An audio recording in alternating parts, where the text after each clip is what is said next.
Yeah, thanks. Good afternoon, everyone. I'm here to give you a brief update on Auroch Minerals and our very exciting portfolio of high-grade nickel sulphide assets, and in particular, our most recent acquisition, the Nepean Nickel Sulphide Project. Just standard disclaimers. So a quick overview of our corporate profile before I get stuck into our projects. We're relatively tightly held with only just below 270 million shares on issue, and the market cap's currently around $75 million. We have a very strong cash position of just under $4 million, and importantly, we have just under 40 million options on issue that have a 10-cent strike and expire in November this year. So we fully expect to see nearly another $4 million come into the kitty this year through those options. And I guess the underlying point there is that we're fully funded to maintain our aggressive exploration programs throughout this year and well into 2022. With the expansion of our company and our asset portfolio and obviously expanding work programs, we've worked hard to expand our team. We welcomed Trevor Eaton to the board recently and Beck Moylan as our CFO. And in doing so, we've really added some significant financial and particularly off-take negotiation experience to our team. And that experience is directly related to nickel sulphides and Australian ASX listed mining companies. So we really have a very strong, functional, hands-on management team, really working towards taking these projects forward. So what are we all about? We are looking and working towards achieving over 100,000 tonnes of contained nickel in resource, and we're very confident we can do that within the next 12 months. So how are we going to do that? First of all, through acquisition.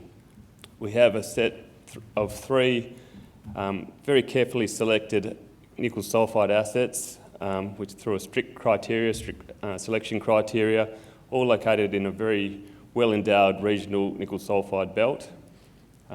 Through growth, so we are working hard this year with a focus stream of resource drilling to come up with some maiden JORC 12 resource estimates for our Leinster and Nepean projects, as well as upgrade our Saints resource to an indicated resource level so we can move forward to looking at scoping studies and possible development scenarios.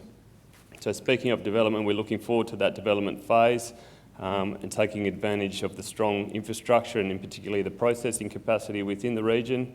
And the underlying aim of all this is to really create value for our shareholders, with the advancing negotiations and discussions with strong partners such as BHP, as well as a really strong focused exploration program stream of drilling this year that we believe will lead to significant high quality nickel sulphide discoveries. So one of our strict criteria, I guess, is location. All three of our projects are located in the Norseman-Wiluna Greenstone Belt, which for us is probably the best place globally to be looking for high-grade nickel sulphide mineralisation. There's obviously some very high-grade, some very large existing nickel sulphide mines in production. Some of those are directly along strike from our projects. And I guess with that existing mining comes the existing infrastructure.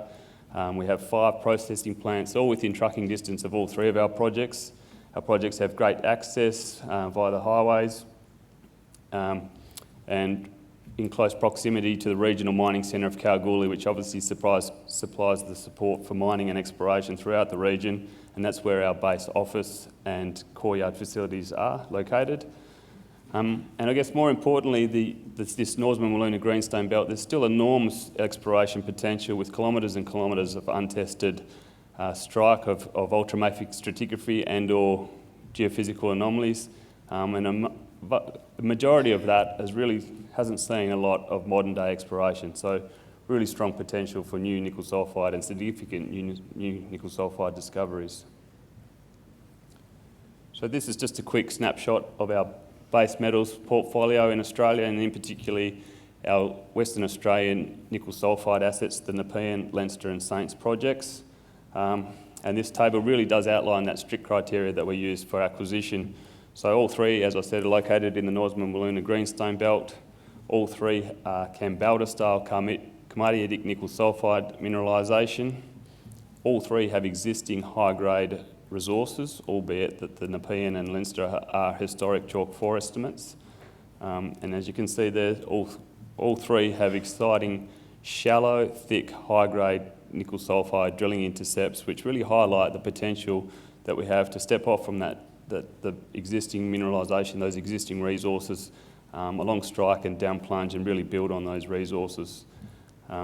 Mentioned the potential processing all within trucking distance of all three projects, and the final criteria is that blue sky, the exploration potential. All three have some really high quality exploration targets that we believe will lead to significant new nickel sulphide discoveries.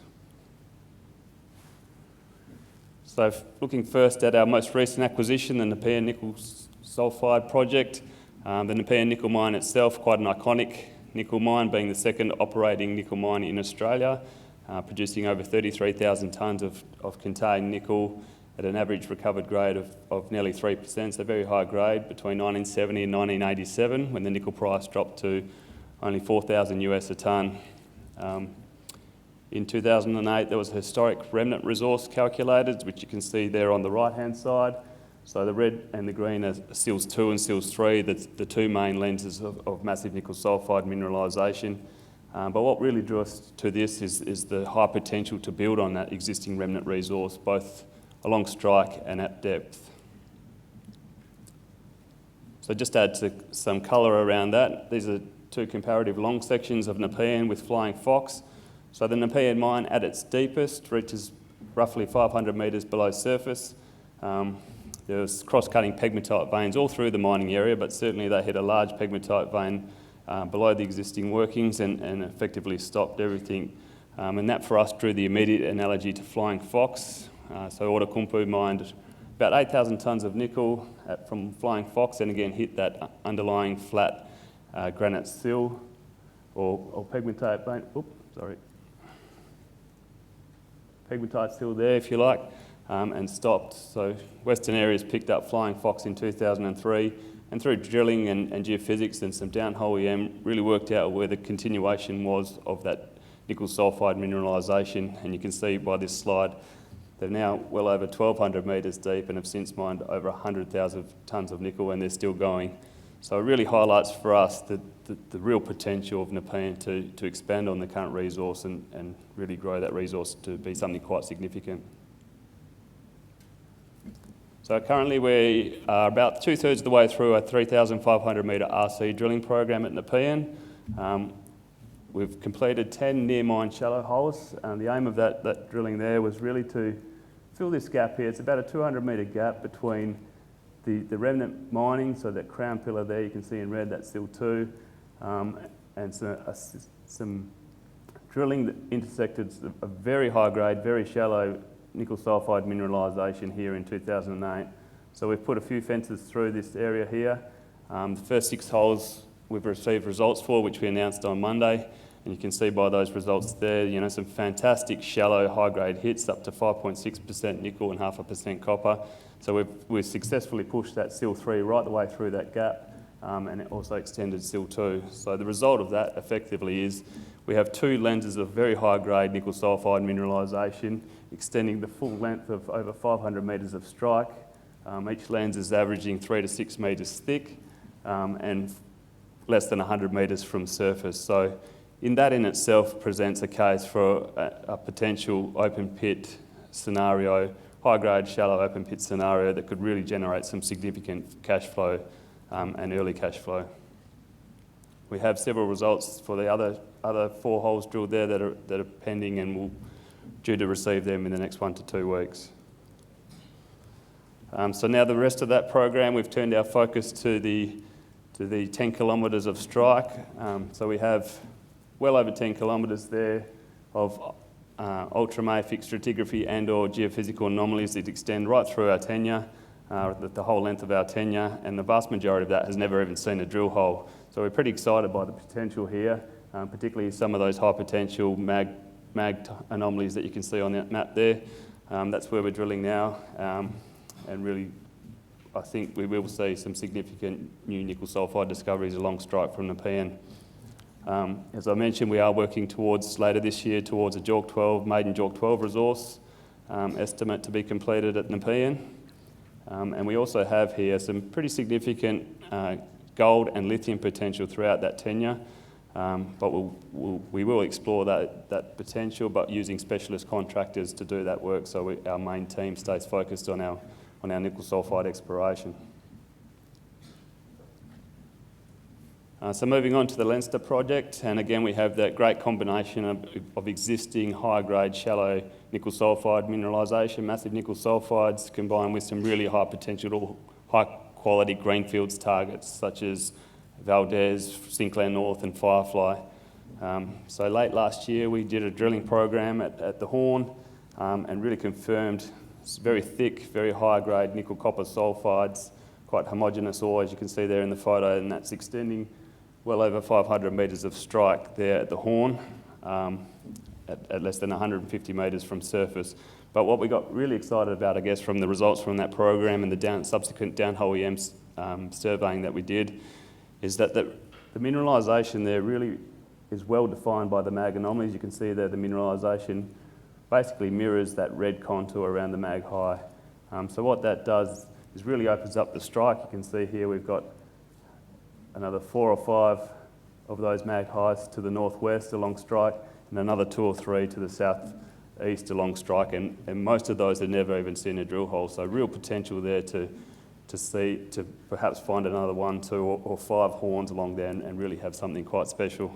So to test those targets, we have a 3,000 metre RC program planned for this quarter. We will most definitely get along there and get along that strike and test those magnetic anomalies, as well as put some holes into those more greenfields prospective targets such as Sinclair North and Firefly. And as I said, later this year we'll upgrade the resource to be a JORC 12 compliant, maiden JORC 12 compliant resource at the Horn. Having a look at our Saints project, this is our most advanced and largest resource. So we have over 21,000 tonnes of nickel in JORC 12 resource at a very high grade, 2%, and that's one of the highest grade resources on the ASX currently. So in itself, the resource, the fresh primary sulphides start from only 40 metres below surface, and so it's quite attractive as it is, but there is real exploration potential to build on that current resource.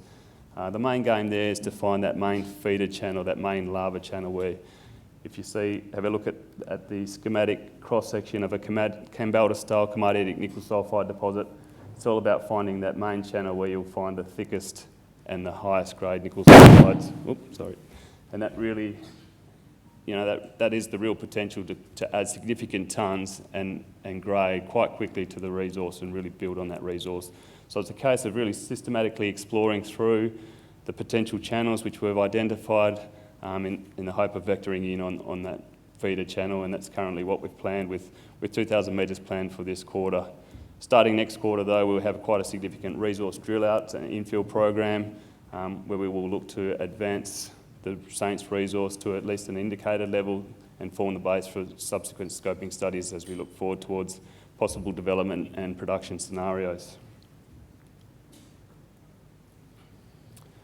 So looking ahead, some key milestones, and as you can see, we have a very busy first quarter, which is leading into a very busy year with significant resource and near resource target drilling programs, as well as the greenfields exploration targets along strike, where we fully intend to make a couple of new discoveries of high-grade nickel sulphides.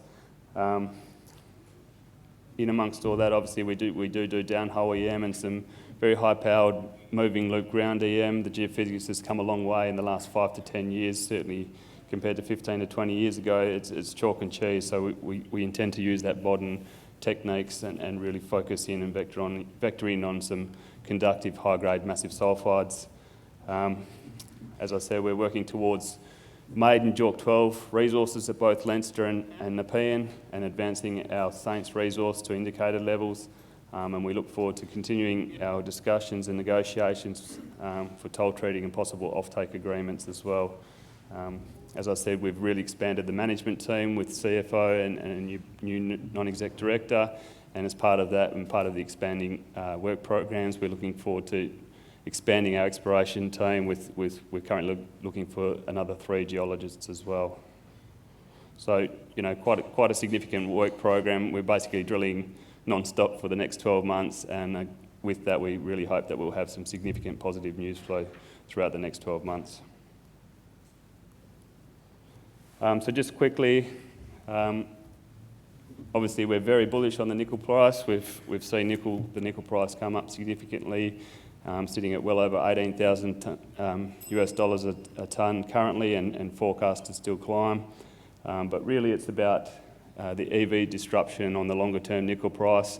And in that respect, it really becomes about Class 1 nickel, which is, you know, that superior product that you get from clean, high-grade nickel sulfides, which is required for the batteries for the EV. So it's the Class 1 nickel that the large supply deficit is forecast in the coming years, and it's the Class 1 nickel that we're targeting with our high-grade nickel sulfides. So very leveraged to that forecasting supply deficit and hoping to take advantage of the increasing nickel price and that Class 1 nickel demand in the future.